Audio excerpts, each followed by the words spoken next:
हर रोज एक नई कहानी देखने के लिए चैनल को सब्सक्राइब करें और बेल आइकन दबाना ना भूलें। सलोनी शाम के समय छत से कपड़े उतार रही होती है।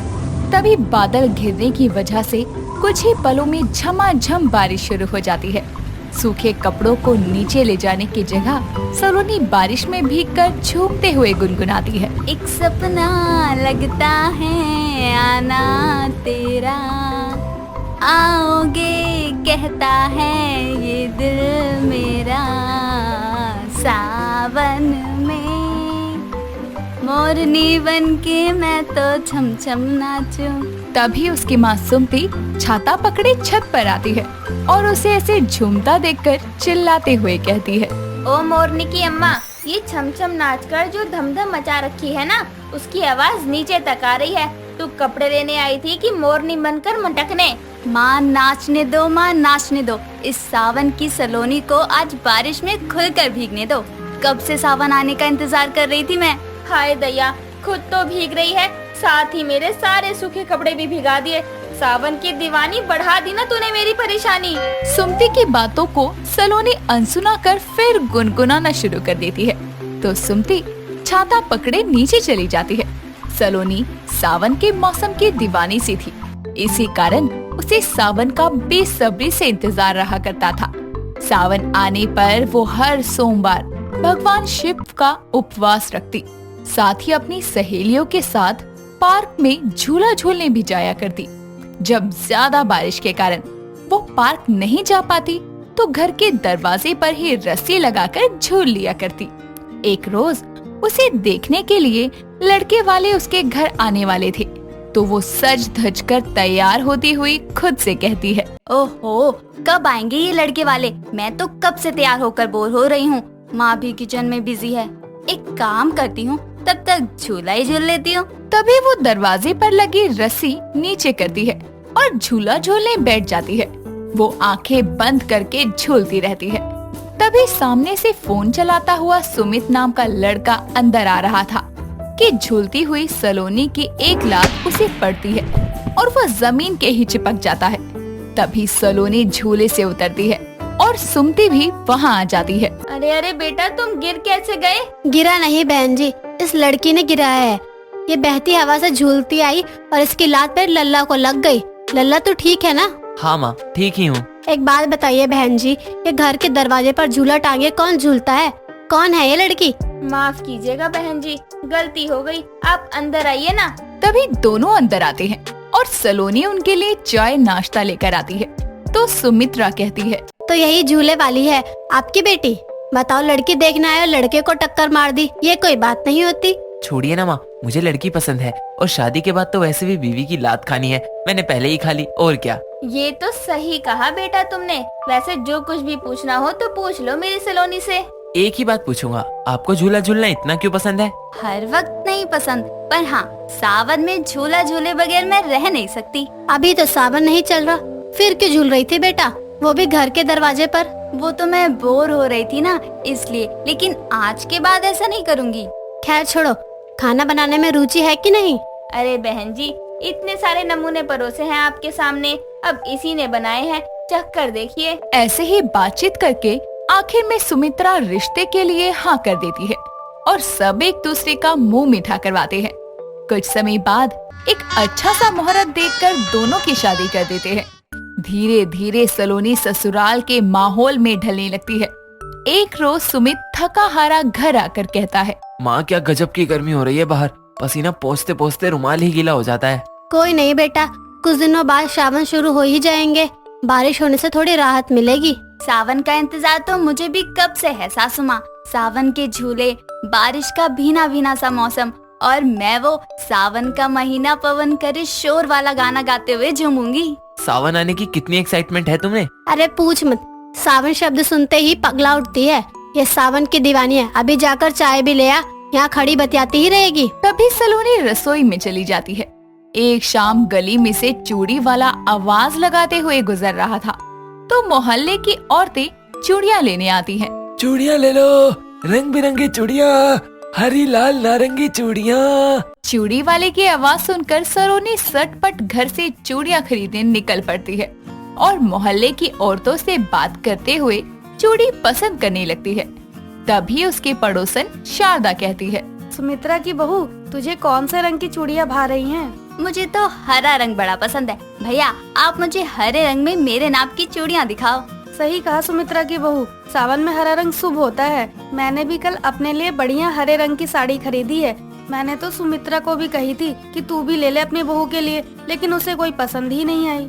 ये लीजिए बहन जी, आपकी 1 दर्जन हरी चूड़ियाँ। तभी वो चूड़ियाँ लेकर चली जाती है और अगले दिन हरी साड़ी और हरी चूड़ियाँ पहनकर तैयार होती है और बगीचे में पौधों को पानी दे रही होती है। तभी उसकी सास पूजा की थाली लिए मंदिर से लौटती है तो सलोनी से कहती है, अरे बहू, ये हरी तोती क्यों बनी घूम रही है बगीचे में? सासू माँ आ गई आप, बताइए कैसी लग रही हूँ मैं?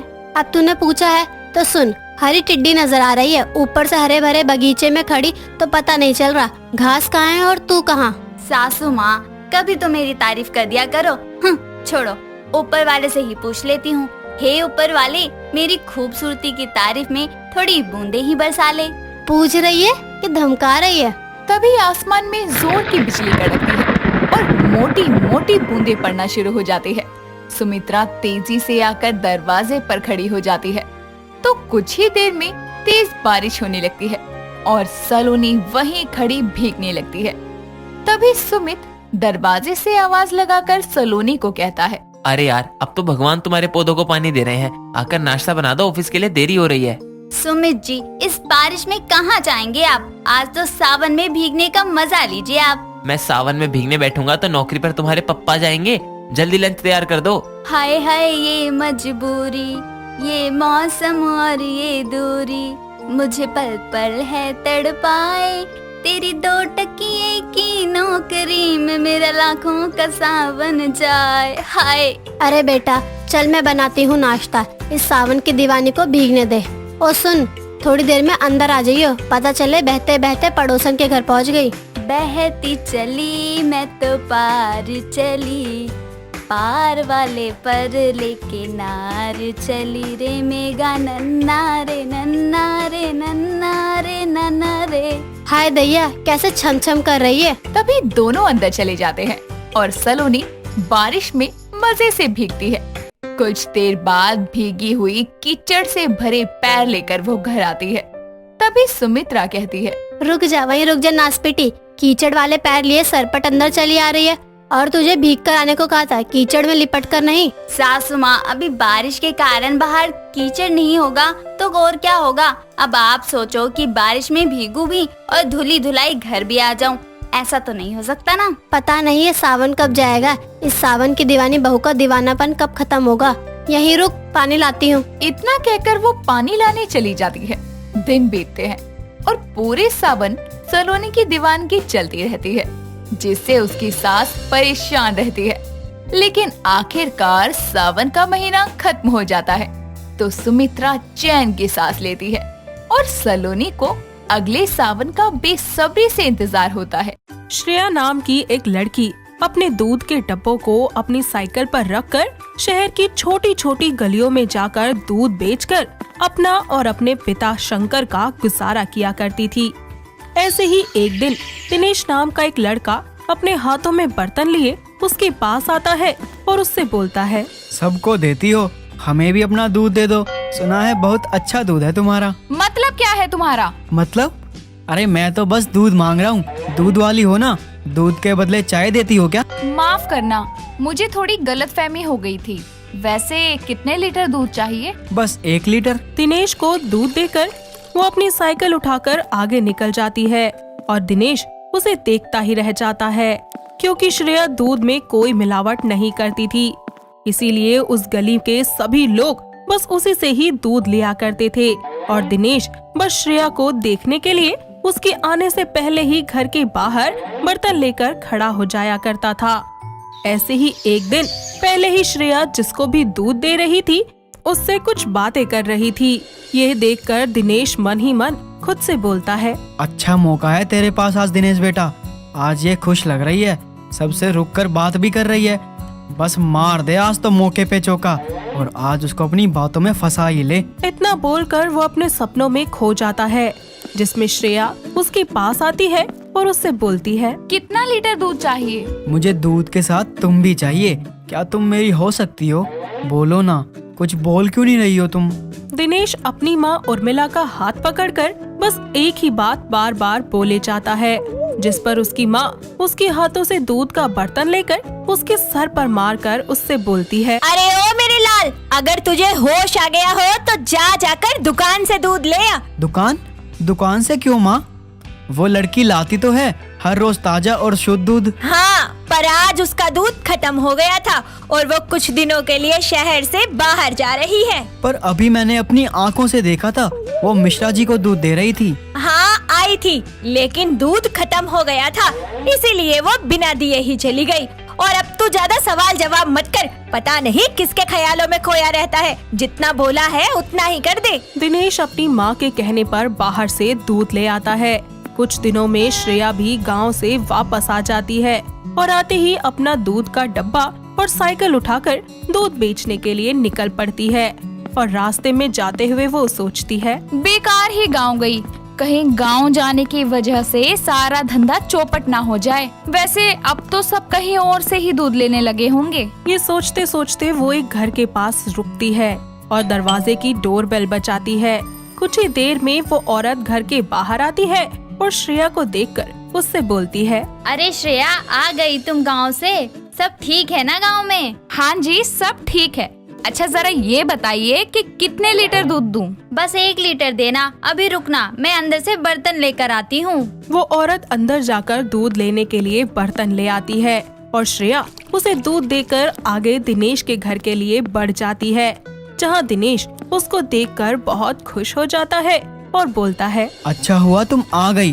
पता है पूरे मोहल्ले वाले दूध नहीं ले पा रहे थे, क्योंकि तुम जैसा अच्छा और शुद्ध दूध कोई रखता ही नहीं। अच्छा तो सब कहाँ से दूध ले रहे थे? कभी दुकान से तो कभी दूसरे मोहल्ले से। सबने तुम्हें बहुत मिस किया और मैंने तो सबसे ज्यादा। श्रेया उसको दूध देकर वहाँ से अपने घर चली जाती है और सोचती है, मैं इतने दिन से यहाँ नहीं थी, फिर भी सब मुझी से दूध ले रहे थे।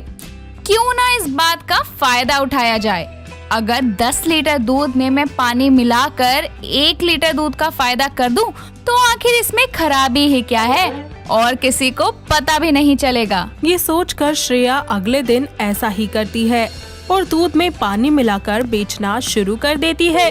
श्रेया देखती है कि दूध में पानी मिलने के बाद भी लोग उसी से दूध ले रहे हैं, तो वहीं दिनेश भी उसके आगे पीछे लट्टू की तरह नाच रहा है, जिसका वो फायदा उठाती है। और एक दिन दिनेश से अकेले में मिलकर उससे बोलती है। दिनेश, मुझे पता है तुम मुझे प्यार करते हो और मैं भी तुमसे बहुत प्यार करती हूँ। क्या तुम मेरे लिए एक काम कर सकते हो? हाँ बोलो ना, मैं तुम्हारे लिए कुछ भी करूँगा। मैं एक लड़की हूँ और मेरे बूढ़े बाप के सिवा मेरा कोई है भी तो नहीं, और तुम्हें तो पता है ना कि सारा दूध बेचने का काम मेरा ही है।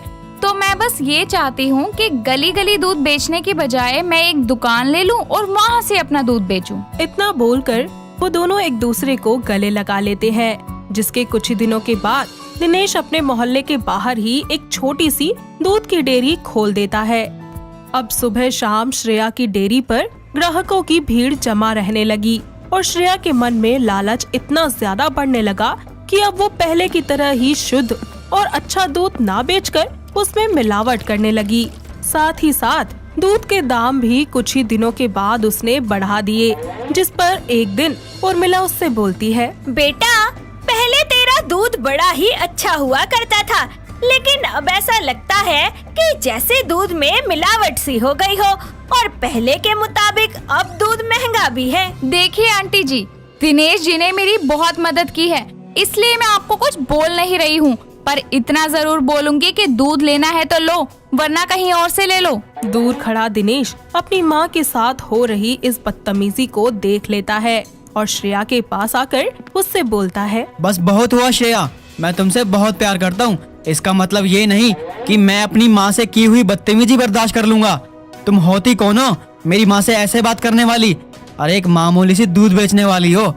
अरे तुम्हारी औकात भी नहीं है हमसे बात करने वाली, और तुम मेरी माँ से ऐसे बात कर रही हो। छोड़ बेटा, ऐसे लोगों के मुंह नहीं लगा करते। 4 पैसे आए नहीं जेब में कि इनके बड़े न्यारे हो जाते हैं। चलिए माँ, अब आपको यहाँ से कभी कोई दूध लेने की जरूरत नहीं है। अरे जाओ जाओ, तुम दोनों माँ बेटे अगर दूध नहीं लोगे तो क्या मैं भूखी मर जाऊंगी? अरे बहुत देखे हैं तुम जैसे। अब श्रेया ऐसा ही करने लगी थी, जिसके कारण उसके सारे ग्राहक अब उससे दूध ना लेकर बल्कि किसी और से लेना शुरू कर चुके थे और देखते ही देखते उसकी दुकान बंद होने की कगार पर आ चुकी थी। तब जाकर श्रेया को अपनी गलती का एहसास होता है कि आखिर वो कितनी गलत थी। जब वो इतने दिन तक यहाँ पर नहीं थी तब भी लोग बस उसी से ही दूध लिया करते थे, क्योंकि वो पहले शुद्ध और सही रेट पर दूध दिया करती थी। पर जब उसने अपने लालच में आकर दूध में मिलावट की और उसका रेट बढ़ा दिया तो उसकी दुकान में लोगों की भीड़ कम होने लगी और उसके गंदे स्वभाव की वजह से उसका दूध का काम बंद होने लगा। अब श्रेया की आर्थिक हालत एक बार फिर से बिगड़ने लगी थी, जिस पर वो दिनेश और उर्मिला के पास जाकर उनसे माफी मांगते हुए कहती है, दिनेश मुझे माफ करना, मैं अपने लालच में अंधी हो गई थी और मुझे अपनी गलती का अब एहसास हो गया है। अब मैं पहले की तरह शुद्ध और सही दाम पर ही दूध बेचूंगी। उसकी आंखों में आंसू देखकर उर्मिला को उस पर दया आ जाती है और उर्मिला के कहने पर दिनेश उसकी मदद करता है, जिसके बाद सबसे पहले वो खुद ही उसकी दुकान से दूध लेना शुरू करता है और लोगों को उससे दूध लेने के लिए प्रेरित भी करता है, जिसके बाद सभी लोग धीरे धीरे श्रेया से एक बार फिर दूध लेना शुरू कर देते हैं, जिससे श्रेया अपने ग्राहकों का एक बार फिर से विश्वास जीत लेती है और कुछ ही दिनों में दिनेश और श्रेया एक दूसरे से शादी कर लेते हैं, जिसके बाद उनकी दुकान का नाम दिनेश डेयरी से फेमस हो जाता है और वो लोग एक साथ खुशी खुशी रहने लगते हैं। दोस्तों, अगर आपको ये कहानी पसंद आई तो इसे लाइक करें, शेयर करें और कमेंट करके बताएं कि कहानी में आपको सबसे अच्छा क्या लगा।